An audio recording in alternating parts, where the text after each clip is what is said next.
Nobody expected The View to end like this, with Brad Pitt walking off national television, leaving millions speechless. The moment lingers in the air like static. Cameras keep rolling, but nobody speaks. Sunny Hostin's voice, sharp, deliberate, still echoes in the silence she's just created. A question disguised as curiosity, laced with something colder underneath. It wasn't about his movie anymore. It was about him, his family, his past, his scars. The audience gasps. A few uneasy chuckles ripple through the crowd, but even they die out quickly. The co-hosts glance at one another, eyes wide, waiting for the rescue line that never comes. Brad sits still. For a moment, he doesn't move, doesn't blink. His expression isn't anger. It's disappointment, the kind that cuts deeper. He exhales slowly, as if weighing whether the truth is worth the noise.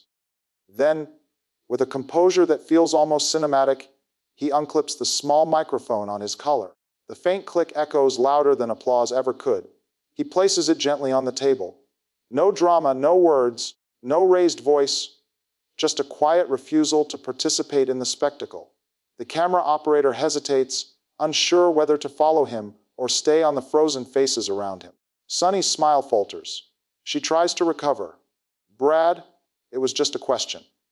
But he's already on his feet, the studio lights glinting off his wristwatch as he turns toward the exit.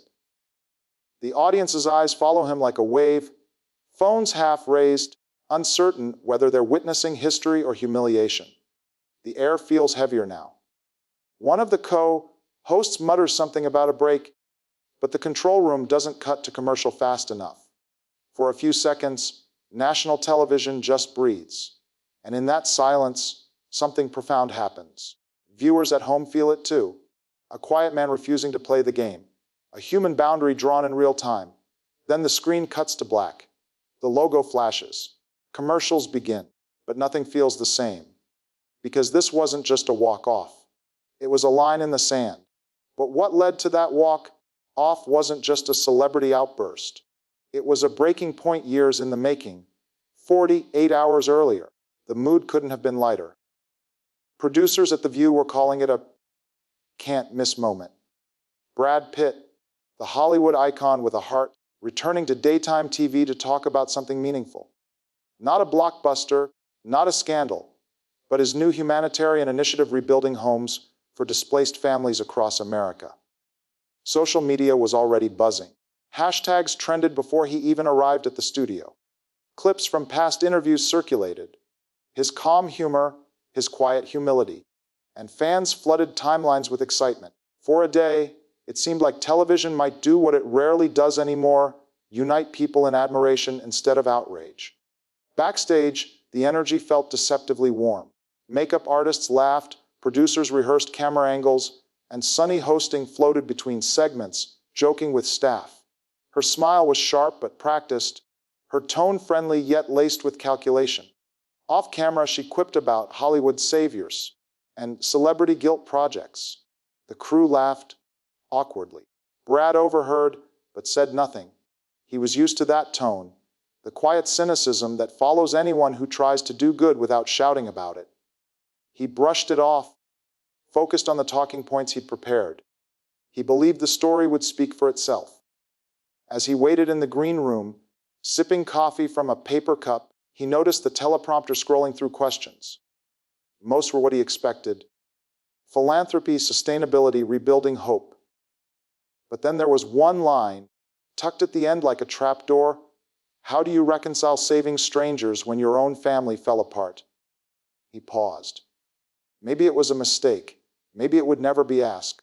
He looked out toward the stage. The bright lights, the audience filtering in, the hum of laughter warming the air, and reminded himself to stay calm, stay kind, stay professional. Still, something in his chest tightened, the kind of quiet instinct that tells you the weather's about to turn. The countdown began. 5, 4, 3. He smiled as he stepped into the light, unaware that the interview meant to highlight hope was about to test his patience, his privacy, and his peace. But when the cameras started rolling, the tone shifted. And the questions weren't about charity anymore. Sunny Hostin wasn't new to confrontation. She built her career on it. In a media world addicted to outrage, she had mastered the art of controlled combustion: ignite just enough tension to keep viewers glued, then douse the flame with poise. It was her signature, brilliance mixed with bite. A former prosecutor turned commentator, Sunny prided herself on asking what others are afraid to. To her fans, she was fearless; to her critics, relentless. Clips of her greatest verbal duels filled YouTube compilations: senators squirming, CEOs stuttering, influencers folding under the weight of her questions. Each moment a small victory, each reaction a metric spike in views and applause. She told herself it wasn't about fame, it was about truth, about exposing the hypocrisy behind polished smiles. But somewhere between journalism and performance, the line blurred. Every viral exchange became another reminder that moral fire sells. This Brad Pitt interview felt different. Producers had hyped it as her prestige moment. Not gossip, not politics, but a cultural reckoning. Hold him accountable, one whispered before airtime. Don't let him hide behind the movie star grin. She rehearsed her questions like a closing argument, telling herself she was protecting integrity, not chasing clicks. Still, there was a tremor beneath her confidence, a need to prove she could make even Hollywood royalty sweat. In her mind, Brad wasn't just an actor. He was a symbol of privilege, of narratives carefully managed, of people forgiven too easily. She wanted honesty, something raw and unrehearsed, a crack in the marble. And as she adjusted her microphone, she glanced at the audience, ready to play both prosecutor and performer. She could already picture the headlines: Sunny Hostin asks what no one dared. But behind the composure, there was a flicker of doubt, a whisper she ignored. The same voice that used to tell her when a question went too far. Today, she silenced it, because this was her stage, her test, her moment to show that no one, not even Brad Pitt, could glide past her scrutiny untouched. But Sunny didn't know she was about to push the one person who doesn't play games. Before the fame, before the red carpets and tabloid headlines, there was just a boy from Missouri who dreamed of building something meaningful. Brad grew up in a modest home. Church on Sundays, chores before dinner, a sense that hard work and humility were twin virtues. He wasn't born into spotlight or scandal. He walked toward it slowly, one audition, one rejection at a time, with a backpack full of scripts and a heart that still believed in decency. When success came, it didn't just change his life. It rewrote it. Every smile, every stumble, every whispered rumor became public property. He was no longer just Brad. He was a projection, a headline, a myth the world could rewrite as it pleased. The tabloids followed him like shadows that refused to sleep. They didn't just photograph his triumphs. They dissected his pain. His marriage wasn't a love story anymore. It was a battlefield for strangers to spectate. His struggles with addiction weren't seen as recovery, but entertainment. Every quiet moment he tried to heal was twisted into something scandalous. Through it all, he never lashed out. No viral rants, no tell-all interviews, no desperate press conferences. Just silence. A silence that the world mistook for guilt. But in truth, it was survival. He learned that in the theater of public opinion, defending yourself only feeds the fire. So he did the opposite. He chose peace, even when it looked like surrender.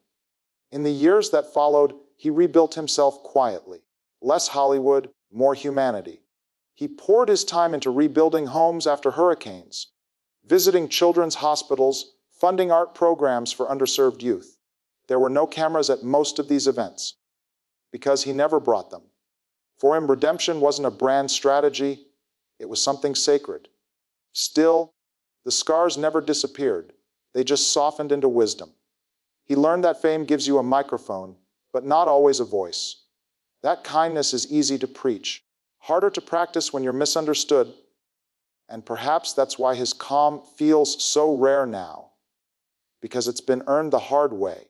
Every headline that tried to break him only taught him restraint.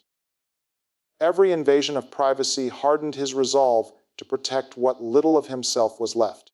So when Brad Pitt walks into a studio today, he doesn't just bring a movie or a message. He carries the weight of decades. The lessons, the losses, the grace he had to teach himself in silence. And when he smiles under those lights, it isn't for the cameras. It's for the boy from Missouri who still believes that dignity is louder than drama. So when the cameras turned on that morning, Brad wasn't facing Sunny. He was facing every headline that ever tried to define him. The show begins with the easy rhythm of television charm, laughter, applause, the faint hum of comfort that daytime TV depends on. Brad sits center stage, smiling politely, sleeves rolled, voice steady. The lights glint off the polished table as Sunny leans in, smiling too, the way a fencer smiles before the first strike. At first, it's effortless. She praises his humanitarian work, his quiet dedication to rebuilding communities, his commitment to real people doing real things. Brad nods, humbly deflecting the praise, redirecting every compliment back toward the cause. It's the kind of humility that makes audiences exhale. The movie star who remembers where he came from. Then, almost imperceptibly, the tone shifts. Sunny's questions start to sharpen, each one landing closer to the bone. So, she says lightly, "You talk a lot about rebuilding homes, but would you say you've rebuilt your own?" The audience laughs, nervously. Brad's smile flickers but doesn't fade. "I think we're all rebuilding in some way," he says, his voice calm, almost kind. Sunny tilts her head, not satisfied. "That's a very poetic answer," she replies, a grin that doesn't reach her eyes. "But people wonder, how do you reconcile being a symbol of compassion when there's unfinished business at home?" A murmur passes through the crowd. The laughter dies. Brad glances at the floor, then meets her gaze again. His tone doesn't waver. Compassion starts there, with admitting imperfection, with grace. For a moment, it feels like he's diffused it. The tension loosens. Someone in the audience claps softly. But Sunny isn't done. She's circling now, the way only a veteran broadcaster can. "You've spoken about faith before," she presses. "Do you think faith absolves you of responsibility for the past?" The question lands heavier than the rest. There's no laughter now, just silence, the kind that fills every inch of the studio. Brad breathes in. His hand tightens around his coffee mug. "Faith," he says quietly, "is an absolution. It's endurance. It's a good answer. Too good. The kind that leaves nowhere else to go but lower." And Sunny goes lower. Her final question isn't about his projects or his philosophy or even his career. It's about his children. Phrased delicately, yet drenched in implication. The crowd shifts uncomfortably.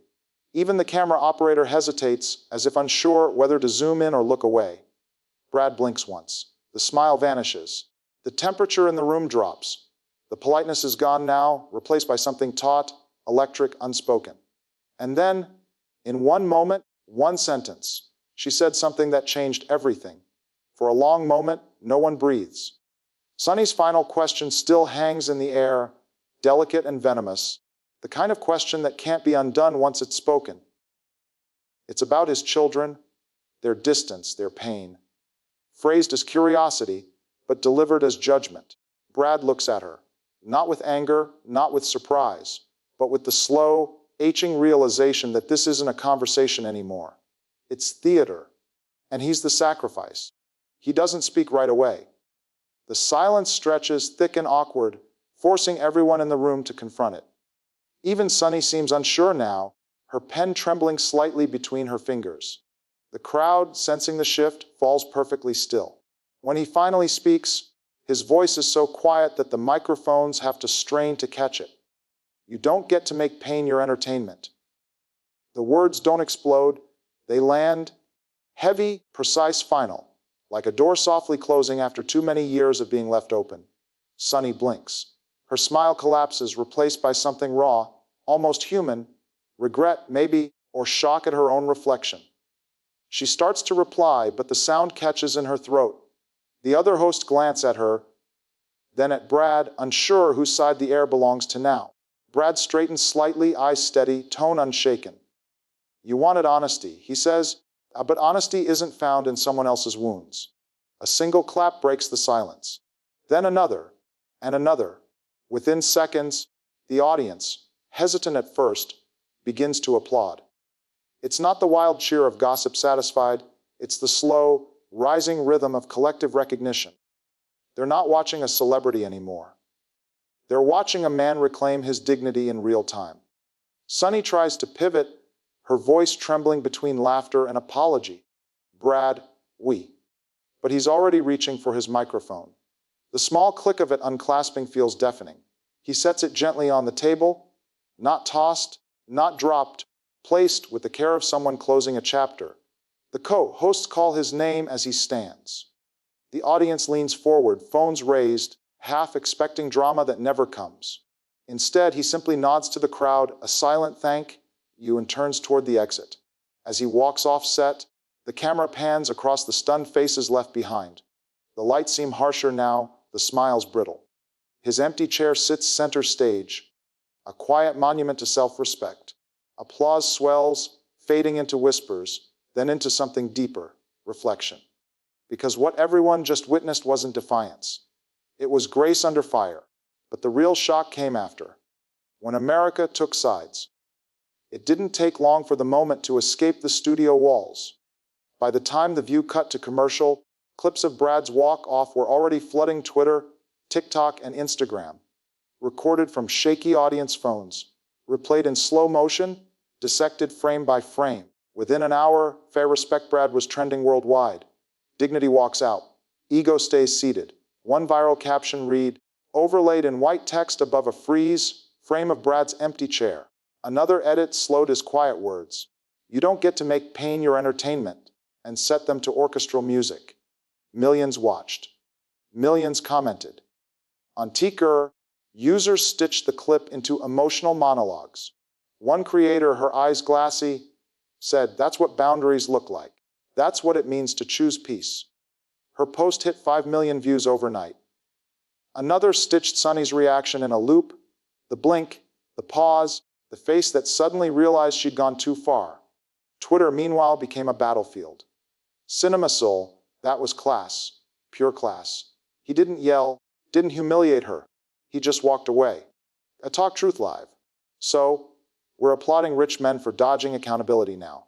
Please. Galuna writes, he didn't dodge. He defended. There's a difference. The debate fed the algorithm, and the algorithm fed the world. Clips from past interviews resurfaced. Moments where Sunny had sparred with politicians or celebrities, now viewed through a harsher lens. Think pieces poured out within hours. Variety called it, "The walk off heard around the world." The Guardian wrote, in an age addicted to outrage, silence has become the new rebellion. Even late-night hosts joined in. Jimmy Fallon joked, Brad Pitt just proved the most powerful move on TV isn't the mic drop. It's the mic remove. Audiences laughed, but underneath the humor, there was respect. Something about that quiet defiance struck a nerve deeper than gossip. On Reddit, someone posted a still of Brad, leaving the set beside a quote from an old interview. Peace is something you protect, not something you wait for. The thread hit the front page in under an hour. Meanwhile, Sunny Hostin faced her own wave, some defending her, others condemning the ambush. Media Matters fan? She asked the hard question. That's journalism. Kufilmamayak? No, that's cruelty. There's a line, and she crossed it. The studio released a statement calling the moment unplanned but authentic television. It was meant to neutralize the story. Instead, it fueled it. Authentic. The word echoed like gasoline on fire. By day's end, Brad still hadn't said a word. No press release, no tweet, no publicist spin. He was seen only once, photographed leaving a children's hospital, smiling faintly at a nurse who didn't even seem to realize who he was. The image went viral too, tagged under the same banner, Fair Respect Brad. For millions watching, the walk-off became more than a celebrity moment. It became a parable about grace under pressure, about knowing when to walk away, about choosing humanity over performance. News cycles churned, debates flared, edits multiplied. But something deeper had begun to resonate, because this wasn't just entertainment anymore. It was reflection. And as the world kept talking, one question began to drown out the noise. If silence can shake the system this much, what does that say about the world we've built? But amidst all the noise, one lesson started to echo louder than the outrage. For days, the world waited for Brad Pitt to speak. Reporters camped outside his home in the Hollywood Hills. Paparazzi trailed his car through quiet Los Angeles streets. Journalists begged his publicist for a comment, any comment, even a denial, even a word of frustration. But nothing came. Silence. It was almost unthinkable in an era where everyone has something to say, where every public figure races to reclaim the narrative before someone else defines it. Yet Brad stayed still. No tweets, no interviews, no cryptic posts, only a stillness that felt intentional, not the silence of defeat, but of refusal. Then, 2 days after the broadcast, a single photograph emerged.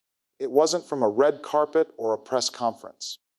It was from a children's hospital in New Orleans. Brad was kneeling beside a young boy, helping him fit together the last pieces of a wooden model house. No cameras in sight except one nurse's phone, capturing a moment she hadn't meant to make public. The image spread across social media like oxygen, through a crowd still catching its breath. While everyone else was talking, he was building again. Comment sections filled with something rare for the internet: gratitude. He could have fought back. He chose to show up somewhere that actually mattered. This isn't PR. This is peace. He's teaching us that you don't win by shouting. You win by walking away. Talk shows continued dissecting the View moment.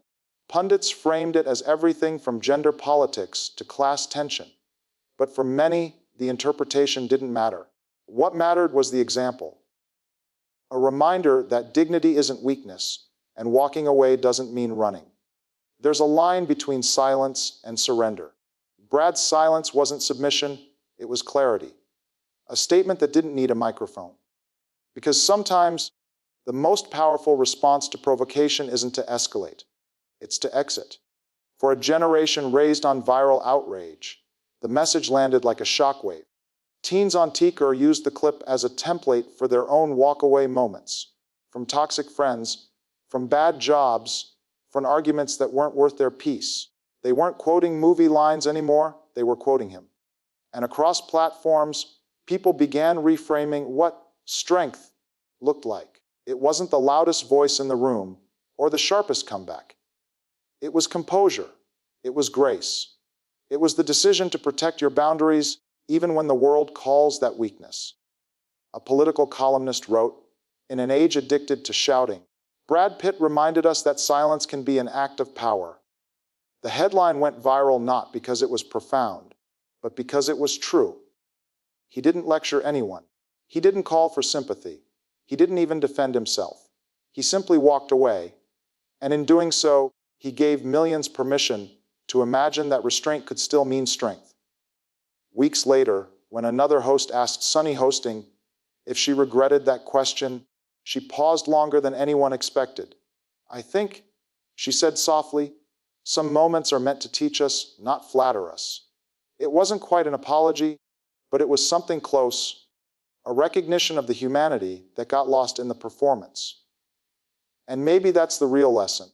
Because in a world where conflict sells and outrage trends, Brad Pitt did something radical. He made peace contagious. Not the kind of peace that hides from confrontation, but the kind that rises above it. The kind that doesn't need to win the argument to prove it's right.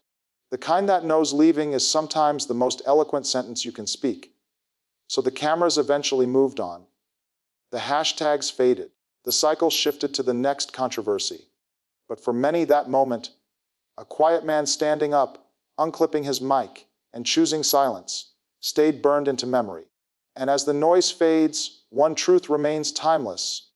The clip replays again. The moment the world couldn't stop watching. The lights of the View stage shimmer in slow motion, the host's frozen mid-expression. Brad's chair pushes back, the soft scrape of its legs echoing louder than any word spoken that morning. His eyes, calm, tired, resolute, meet the camera one last time before he unclamps his mic and places it gently on the table. He doesn't storm out. He doesn't roll his eyes. He doesn't flinch. He just stands up. The world watched 1,000 times over. Some saw rebellion. Others saw exhaustion. But for many, It wasn't about celebrity or scandal anymore. It was about something deeply human. Because in that single, simple act, Brad Pitt didn't just walk off a TV set. He walked away from the demand to perform pain for profit. He walked away from the idea that dignity must bow to curiosity. He walked away, not in anger, but in clarity. And somehow, that made all of us stop and think. Maybe we've all been there, sitting across from someone who pushes too far, who mistakes our silence for surrender. Maybe we've all been asked to turn our scars into sound bites, our past into content, our worth into ratings. But Brad's walk off whispered something we forgot how to say out loud. You don't owe your piece to anyone. Reach the footage closely, not for the drama, but for the moment right before he stands. You can see it, that flicker of decision. A man realizing that staying seated would cost something deeper than a headline. That dignity isn't something you lose in one explosive moment. It's something you protect quietly, deliberately, by choosing when not to play the game. And that's what made it powerful. Not the silence that followed, but the intention behind it. Because walking away isn't weakness. It's wisdom. And in a world that rewards outrage and punishes restraint, that kind of wisdom feels revolutionary. Imagine if more of us did the same. If we stopped answering every provocation, stopped justifying every choice, stopped explaining our humanity to people who already decided what to think. Imagine what peace would sound like if silence became contagious. That's what this story really became about. Not a celebrity clash, not morning show politics, but a mirror. A reminder that grace still matters, even when it doesn't trend.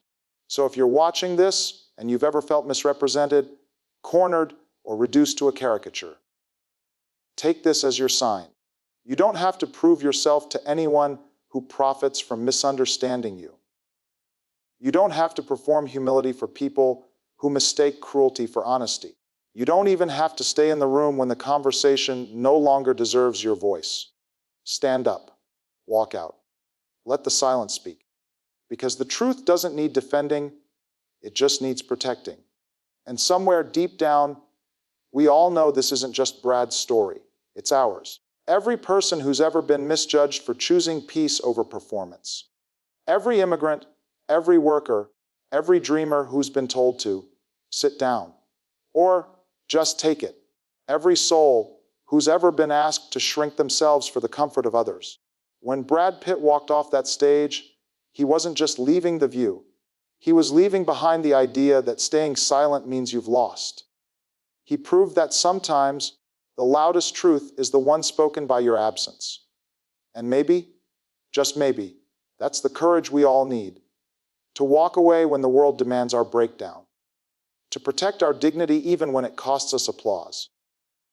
To remember that boundaries are not walls. They're the doors we choose to close so we can finally breathe again.